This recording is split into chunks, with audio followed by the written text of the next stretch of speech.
Okay, hi Harrison. I hope you are having a good holiday.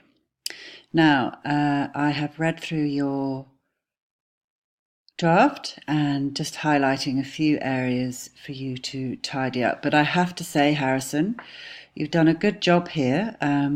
Congratulations on being pretty much the one and only student so far who has actually followed all the instructions and used the resources. So well done.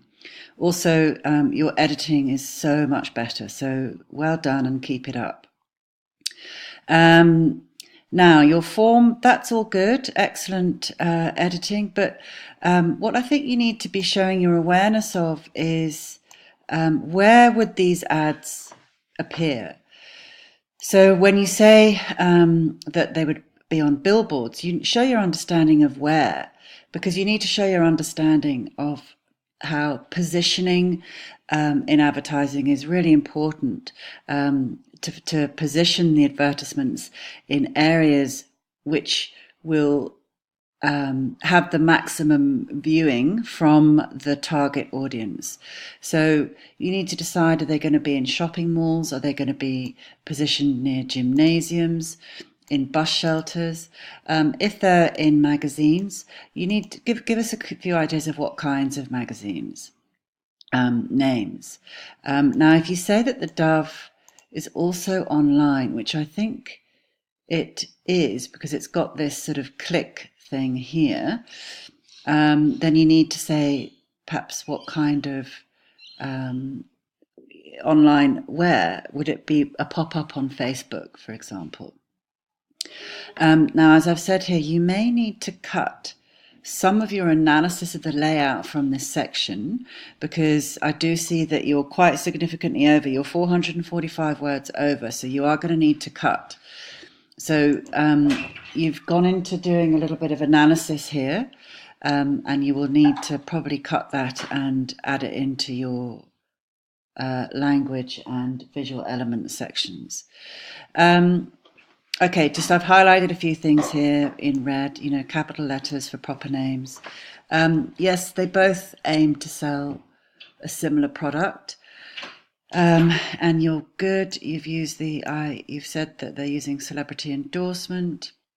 But you just need to be a little bit specific. Don't just say a physically active audience, because that Rexona is clearly it's a men's deodorant. So you just make that a little bit clearer. But don't go into too much detail because you've got your target audience next. Now, I think, here, this figure, rather than say this figure, this professional athlete, and just make it clear that you understand that the purpose of advertising is to persuade, to create a desire in their target audience to purchase the product by creating an emotional connection. So that would be fine. And also, I've just highlighted a few things here. Don't use you. You refer to the consumer or the target audience, and don't abbreviate. So you will need to go through the rest of your draft and check all of those because I'm not going to do any further.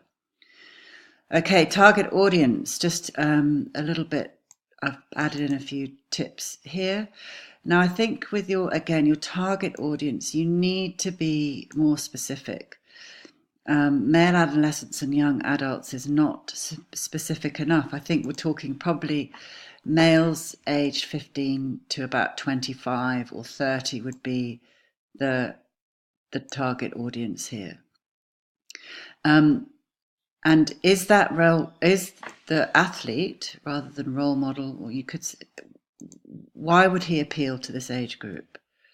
You've talked about the setting, the masculinity. Again, that might be something that you address in your visual elements because it's all creating that mood of, masculine pumping weights, determination, and all that heavy stuff that goes with it. Just word choice here, enhancing. It's not enhancing consumers, it's enticing. Just I've added in here, in contrast to Rexona's core message, this advertisement encourages women. That's good. So that's all good. Social context. Now, the social context between the advertisements isn't different. The intended audience is different, but the social context is the same because they're both recent advertisements. So you need to check that. Again, it's share the same story. It's not the story, it's the purpose. And then here, marketing techniques. Make it clear that you understand that these are the conventions of advertising.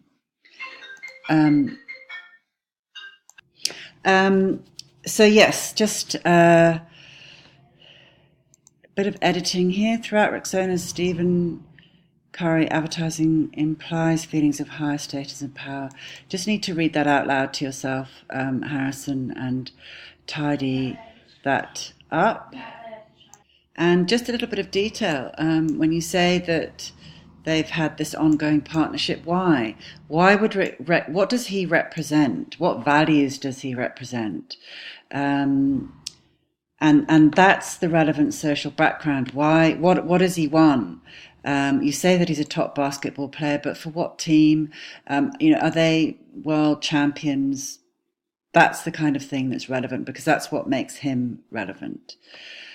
Now, with the Dove, you need to show your understanding that this campaign that Dove started was as a reaction or as a backlash, a reaction to the backlash that began a few years ago against the photoshopping and the use of skinny models in the fashion industry and media, and how they were creating these impossible ideals of beauty which real ordinary women couldn't hope to replicate.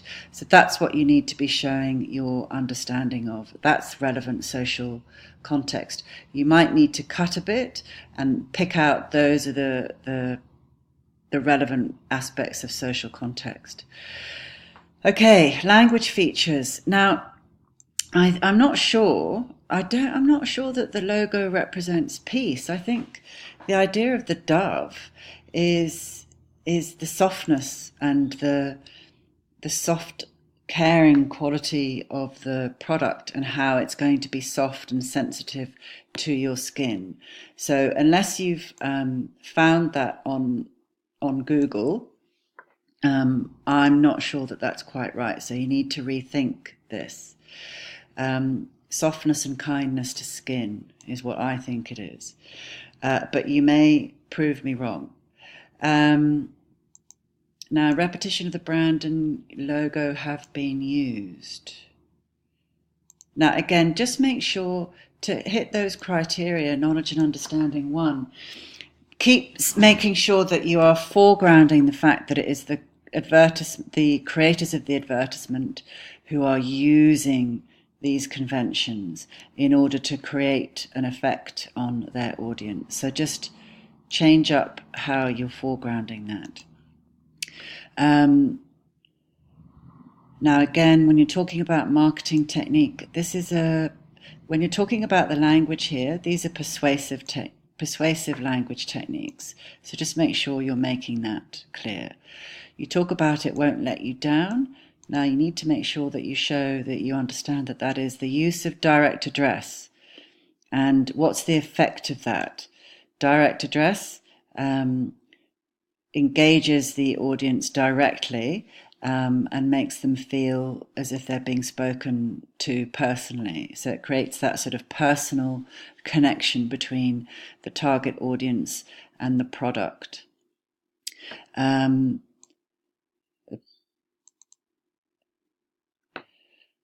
Now, you've done a pretty good job here, Harrison. I'm just adding in a few things. Dry and fresh. This is jargon. It's specialist language of the product. Deodorant, it does need to be dry. Does it need to be fresh? Yes, it does. So this is use of jargon. You might want to just have a quick look again at the annotated advertisements attached to the visual elements handout to see how some of those some of the language is analysed. That would help you. So just a few things here. Bit of editing. Not smother. Hopefully it's smoother. And what's the effect of this? So you need to go and have a look at those annotations and what's the effect of this softer and smoother, and also look at the alliteration here.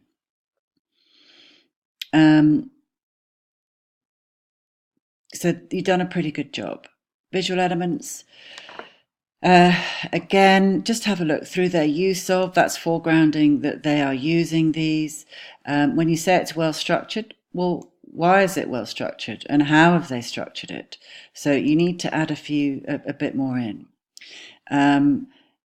Now, presenting a cool layout and satisfying visuals, but this is to enhance what about the product?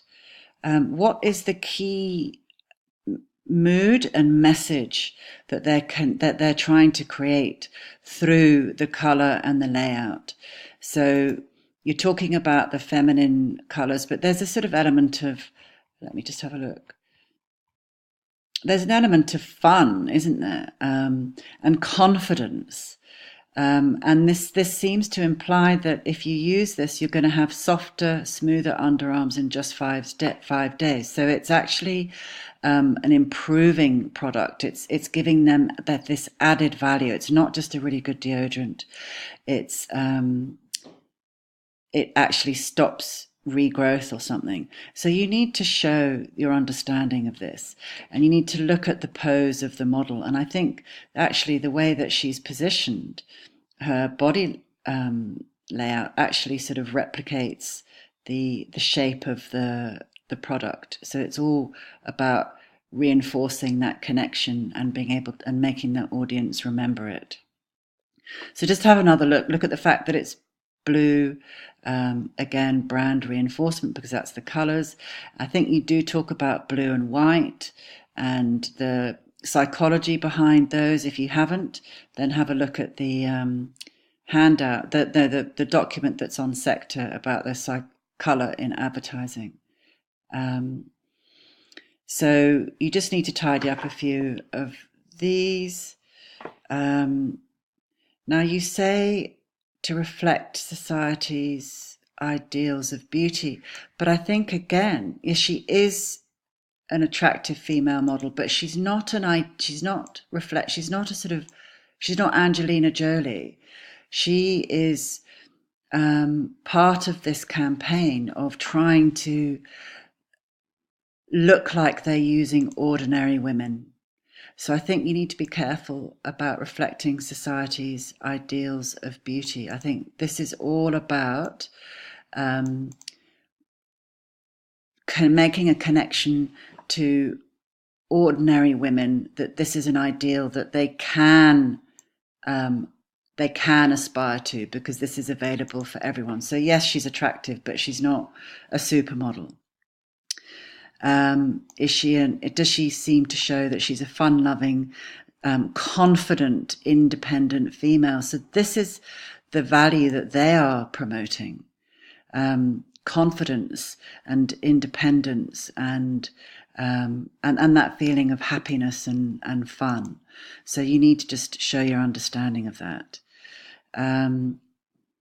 So you talk about the emotions, yes, but white is also about the purity, and of course that's the purity. That's giving the impression that this is a product that's pure and gentle. Blue is synonymous with that sort of cleanliness, and this is a nice clean product for our lovely underarms. So have a look at this part here and just tidy it up. It's a bit wordy. So I've just done a few little bits here and there. Again, why?